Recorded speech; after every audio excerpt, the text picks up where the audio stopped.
అరే మంచి సరే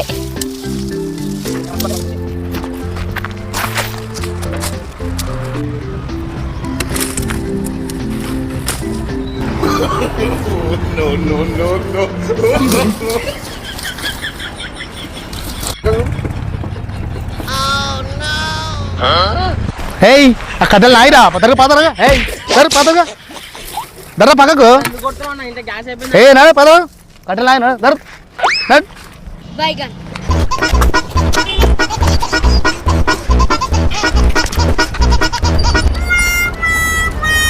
ఎక్కడ ఏమన్నా అన్నా చెప్పనా గీడేం చేస్తున్నావే? ఏం కనబడతలేవా కట్టెలు ఎడుతున్నా ఏం చేస్తావు? కథ మొదలుకొచ్చింది పోయలేకు ఇంకేంది ఏ సిలిండర్ దొరకలే ఏం దొరకలేవు కథ మొదలుకొచ్చింది ఆడికి వచ్చింది కథ కథ మళ్ళీ మొదలుకొచ్చింది సిలిండర్లు దొరకలేవు కట్టెలు వేయాలి ఇప్పుడు తెలుస్తుంది ప్రజలకి ఏందని ఇన్ని రోజులు తెలవలేదు మన బతుకు కట్టెలిపోయే ఏం చేయనికి రాదు అంత అయిపోయింది